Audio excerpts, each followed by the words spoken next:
오늘 우리가 함께 나누실 말씀은 여호수아 7장 1절에서 9절까지의 말씀입니다. 여호수아 7장 1절부터 9절까지의 말씀.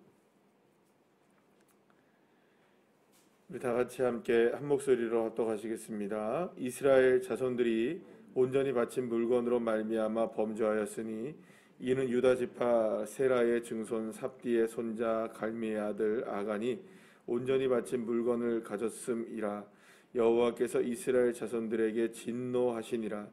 여호수아가 여리고에서 사람을 베델 동쪽 베다윈 곁에 있는 아이로 보내며 그들에게 말하여 이르되 올라가서 그 땅을 정탐하라 하매 그 사람들이 올라가서 아이를 정탐하고 여호수아에게로 돌아와 그에게 이르되 백성을 다 올라가게 하지 말고 2-3천 명만 올라가서 아이를 치게 하소서. 그들은 소수이니 모든 백성을 그리로 보내어 수고롭게 하지 마소서 하므로 백성 중 3천 명쯤 그리로 올라갔다가 아이 사람 앞에서 도망하니 아이 사람이 그들을 36명쯤 쳐 죽이고 성문 앞에서부터 스바림까지 쫓아가 내려가는 비탈에서 쳤으므로 백성의 마음이 녹아 물같이 된지라. 여호수아가 옷을 찢고 이스라엘 장로들과 함께 여호와의 궤 앞에서 땅에 엎드려 머리에 티끌을 뒤집어 쓰고 저물도록 있다가 이르되 슬프도소이다. 주 여호와여 어찌하여 이 백성을 인도하여 요단을 건너게 하시고 우리를 아모리 사람의 손에 넘겨 멸망하시려 하셨나이까. 우리가 요단 저쪽을 만족하게 여겨 거주하였다면 좋을 뻔하였나이다. 주여 이스라엘이 그의 원수들 앞에서 돌아섰으니 내가 무슨 말을 하오리이까. 가나안 사람과 이 땅의 모든 사람들이 듣고 우리를 둘러싸고 우리 이름을 세상에서 끊으리니 주의 크신 이름을 위하여 어떻게 하시려 하나이까 하니. 아멘. 할렐루야. 오늘 이제 본문에서는 여리고성을 점령한 이후에 이제 아이성과의 전투에 대한 이야기를 이제 시작하게 되는 것을 보게 됩니다. 여리고성을 점령한 이후에 이스라엘 백성들과 여호수아는 그 다음에 공격 대상인 아이성으로 향하게 됩니다. 그래서 이 여리고를 그 전쟁을 치룰 때, 여리고는 뭐 특별하게 전쟁이라고 말할 건 없지만 어쨌든 여리고를 대항하던 방식과 처음에는 동일하게 시작을 합니다. 여리고를 처음에 전쟁을 시작할 때 어떻게 합니까? 여리고에 2명의 정탐꾼을 보냈지 않습니까? 마찬가지로 아이성이 아무리 작아 보여도 정탐꾼을 보낸 겁니다. 그래서 정탐꾼들이 가지고 오는 이제 그 소식을 듣기를 원했던 겁니다. 그래서 이제 처음에 그 여리고성에서 들어갔던 그 정탐꾼들은 어떤 소식을 가지고 왔느냐? 라합을 통하여서 지금 여리고성에서 일어나고 있는 소식을 전해 왔죠. 여호와 하나님께서 그들의 간담을 녹이고 있었다라는 것을, 정신을 잃어버린 상황이다. 뭐 이런 것들을 이제 라합을 통해서 듣게 됐죠. 마찬가지로 이 아이성에 보내졌던 정탐꾼들을 통해서 들려진 소식이 있었습니다. 뭐냐 하면 아이성은 여리고에 비해서 너무 작다. 그러니까 모든 백성들을 다 올라가게 할 이유도 없고 그래서 한 2-3천 명쯤만 올라가서 이렇게 전쟁을 하면 될 거다. 이런 이제 보고가 나오게 됩니다. 그래서 여호수아는 2-3천 명쯤 하니까 한 3천 명을 이제 대략 한 3천 명 정도를 보내서 아이성을 전쟁을 하게 했던 겁니다. 자, 어쨌든 이렇게 전쟁을 하게 되었는데 뭐 우리가 결과를 다 알고 있지만 이깁니까 집니까? 집니다. 싸워보지도 못하고 성문에서 쫓겨납니다. 그래서 비탈길을 내려오면서 몇 명이 죽느냐? 36명이 죽습니다. 그러니까 36명이 죽었다는 말은 아니 뭐 그거 갖고 그래 이렇게 얘기할 수 있겠지만 이게 이제 문제는 뭐냐면 기싸움에서 진 겁니다. 그러니까 옛날에 그 고대 전쟁은 골리앗이 이제 그 이스라엘을 향해서 계속해서 전쟁을 일으켜서 한 40일 정도 이렇게 나와서 막 욕하고 들어가고 이런 장면을 여러분들 아시잖아요. 그러니까 예전에 고대의 전쟁은 한 명이 지면 다 지는 겁니다. 그러니까 첫 번째 싸움에서 누군가가 지면, 장수가 지면 그 다음으로는 계속 지게 돼 있는 거거든요. 그래서 첫 번째 싸움에서 지니까 도망치다가 아마 이렇게 된 것 같아요. 어쨌든 스디슨 패배를 맛보게 되고 퇴각을 하게 됩니다. 사실은 이 과정 속에서 조금 이따 다시 이제 얘기를 드리겠지만 이런 뭐 여러 가지 과정 속에서 우리가 좀 생각해 봐야 될 게 많은데요. 어쨌든 이렇게 도망치고 나서 이제 여호수아가 이렇게 백성의 마음이 물같이 돼버린 거예요. 그러니까 야, 이 가나안 사람들이 결코 만만한 사람들이 아니네. 우리가 지금 여리고 성을 무너뜨려서 이게 쉬운 줄 알았는데 야, 여리고 성에 이게 쉬운 게 아니었네. 그리고 또 한 가지, 야, 가나안의 이 족속들은 정말 대단한 사람들이다라는 것을 느끼고 녹아버린 거예요. 마음이 또 녹은 거예요. 마음이 녹았죠. 처음에는 여리고 때는 누가 마음이 녹았습니까? 가나안 사람들이 이스라엘을 향해서 마음이 녹았었는데 이제 다시 또 역전이 된 거예요. 이게 역전이 된 거예요. 자, 이제 그렇게 이제 그 여호수아랑 장로들이 이제 막 하나님의 교회 앞에 가가지고 머리를 쳐박고 막 죄를 뒤집어 쓰고 막 옷을 찢고 난리가 난 겁니다. 막 울고 난리가 난 거예요. 난리가 났는데 거기서 이제 그 여호수아가 뭐라고 얘기하냐면 하나님 왜 우리가 이렇게 패배했습니까? 왜 우리를 패배하게 했습니까? 요지는 이겁니다. 도대체 우리를 그냥 요단강 동쪽에 두시지 뭐하러 여기까지 오게 해가지고 이런 욕을 보게 합니까? 이렇게 되면 여리고는 무너뜨렸는데 아이성에서 이렇게 무너지게 되면 저 가나안 사람들이 우리를 얼마나 얕잡아 보겠습니까? 하나님 그냥 차라리 우리 요단 동쪽에 그냥 두시지 뭐하러 여기까지 오게 하셨습니까? 그래서 막 원망과 불평을 막 해요. 여러분들 그 혹시 아십니까? 맨 마지막에 그 6장 맨 마지막에 보시면 이런 말로 6장이 끝납니다. 뭐 어떻게 끝나냐면 여호와께서 여호수아와 함께 계시니 여호수아의 소문이 그 온 땅에 퍼지니라 이렇게 끝나요. 여호수아 믿음이 대단해졌죠, 그죠? 많이 높여졌죠. 그런데 지금 오늘 이 장면을 보니까 여러분들 그렇게 높여지고 막 대단하게 된 사람처럼 보입니까? 아니면 믿음이 하나도 없는 사람처럼 보입니까? 제가 볼 때는 믿음이 하나도 없는 사람처럼 보여요. 그러니까 여호수아가 믿음이 없다는 게 아니라 이렇게 한순간에 높아질 수도 있지만 우리가 잘 알아야 될 것은 한순간에 이렇게 나락으로 떨어질 수 있다는 사실도 기억해야 합니다. 자, 그러면서 이제 사실은 여호수아가 그렇게 믿음이 좋은 모습이었는데 오늘은 왜 이렇게 믿음이 왜 이럴까라는 생각이 들어요. 사실은 모세도 그랬잖아요, 그죠? 어떻게 보면은 그게 그 뭐 우리의 믿음이 사실은 조금만 마음을 좀 이렇게 놓게 되면 우리의 믿음이 좋은 것 같지만 좋은 믿음이라도 언제나 이렇게 연약해질 수 있다는 사실을 여러분들 우리는 분명히 기억해야 합니다. 자, 그런데 어쨌든 이렇게 여호수아가 굉장히 그 하나님을 오해하고 있는 것 같아요. 여러분, 우리가 한 가지 분명한 것은 하나님은 우리에게 재앙을 주시는 분이 아니심을 여러분 믿으십니까? 하나님은 오히려 우리에게 평강과 은혜와 복을 주시는 하나님이십니다. 하나님의 생각을 우리가 알아야 됩니다. 하나님의 생각은 재앙이 아니라 평강과 은혜와 복이십니다. 믿으십니까? 자, 그러니까 하나님을 오해하시면 절대 안 됩니다. 왜 하나님이 나에게 이러시지? 하나님이 왜 나에게 이렇게 하시지? 여호수아의 오해와 이스라엘 백성들의 오해가 있었어요. 자, 그런데 오해를 잘 보니까 첫 번째 제가 말씀을 안 드렸는데 1절 말씀 때문에 그런 거죠. 이유가 있었습니까? 없었습니까? 분명히 있었어요. 분명히 원인이 있었다는 거예요.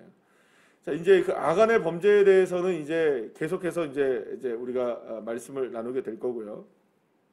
자, 그런데 어쨌든 간에 이 아간의 범죄 때문에 인하여서 결국에는 어떤 일이 벌어진 거냐? 이런 사단이 벌어지게 된 거잖아요. 아이성을 지게 된 거였어요. 자, 그런데 한 가지 이렇게 우리가 보게 되면 이 아간의 범죄에 대해서는 우리가 조금 더 이따가 뭐 생각을 해보게 될 것이고, 어쨌든 이 하나님께 온전히 바쳐야 되는 물건을 자기가 슬쩍 한 겁니다. 슬쩍해서 이제 문제가 됐는데, 자, 이게 이제 하나님의 마음에 이제 꺼리낌이 된 거예요. 자, 그런데 중요한 건 뭐냐면 여호수아가 이 그 정탐꾼들의 이야기를 듣고 어떤 과정을 거쳐야 됐었나요? 하나님, 그러면 우리는 어떻게 해야 합니까? 그런 과정이 없죠. 하나님의 말씀 없이 어떻게 갑니까? 그냥 출전을 해버려요. 출정을 해버려요. 그러니까 하나님께서 이렇게 해라 저렇게 해라 뭐 이런 어떤 방식을 이야기하실 텐데, 그러니까 여리고를 정탐했던 방식, 그 다음에 아이를 정탐했던 거기까지는 괜찮았는데, 그러면 들려왔던 소식이 고무적인 소식이니까, 좋은 소식이니까 애따 모르겠다 3,000명쯤 보내서 우리가 이겨버리자 이렇게 얘기한 거죠. 그 과정에서 무엇이 사라졌습니까? 하나님의 뜻을 듣는 과정이 생략됐죠. 그리고 하나님의 뜻에 순종하는 그럼 하나님 우리가 어떻게 해야 합니까? 우리가 가야 합니까? 우리가 성경에서 보면 그런 장면들이 많이 나오잖아요.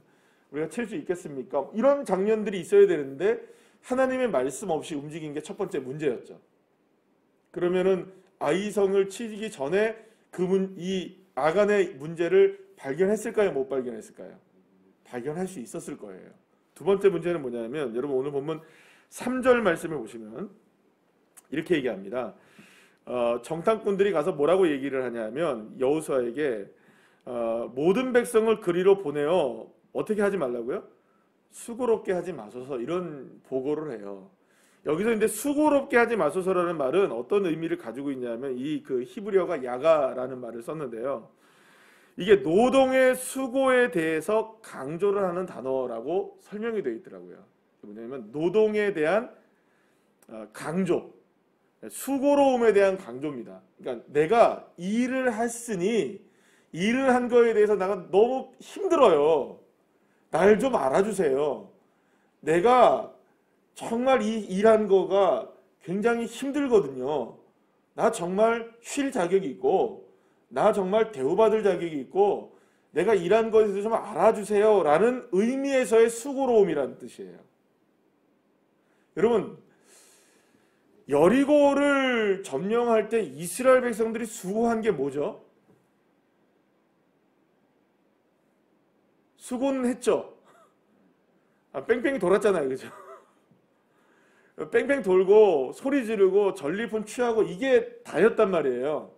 싸웠습니까? 안 싸웠습니까? 전쟁에서 자기들이 칼을 들고 창을 들고 싸우지는 않았어요. 나중에 사륙은 했지만 물론 그것 때문에 피곤은 했겠죠. 그런데 누가 영광을 받으셔야 될 일이었습니까?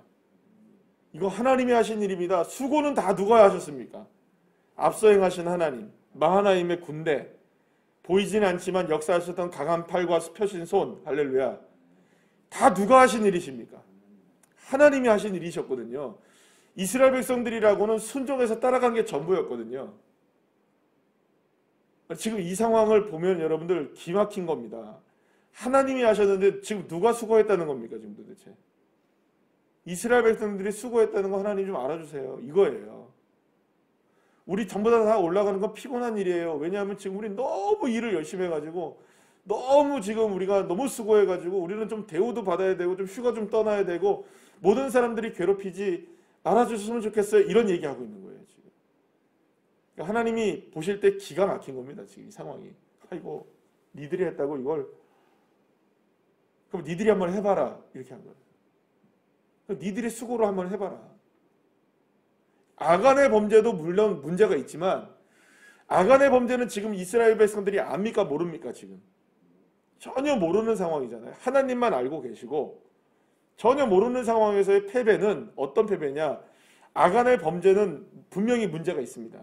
그것 때문에 원인이 되었죠.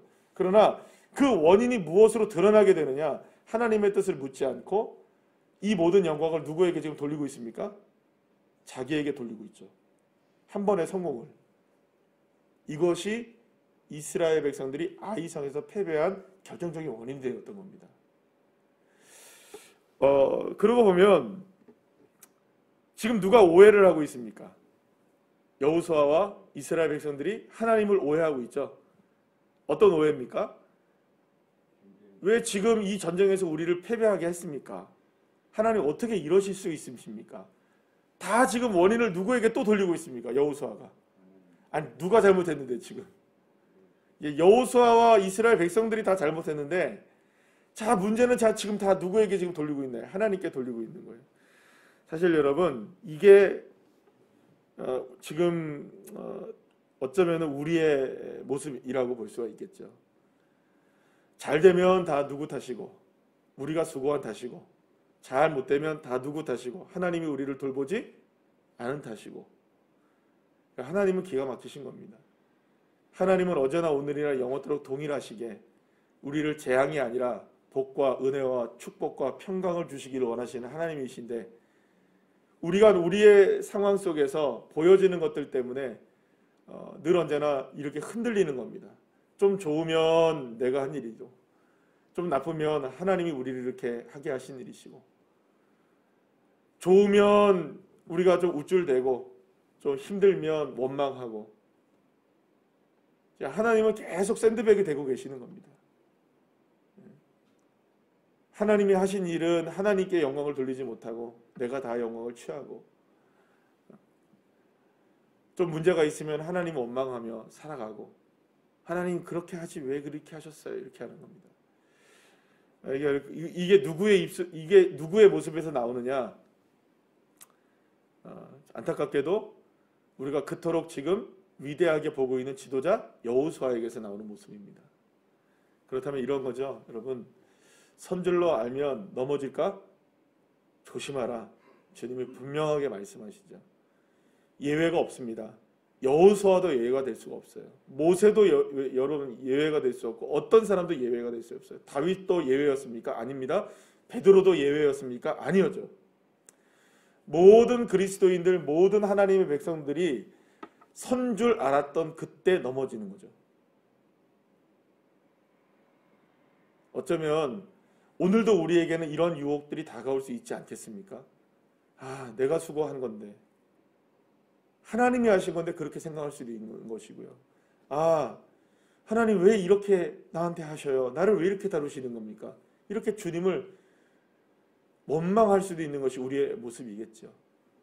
그러나 우리가 다시 한번 우리의 삶의 소유를 돌아볼 때, 혹시 내가 지금 수고했다고 착각하고 있는 것은 없는가?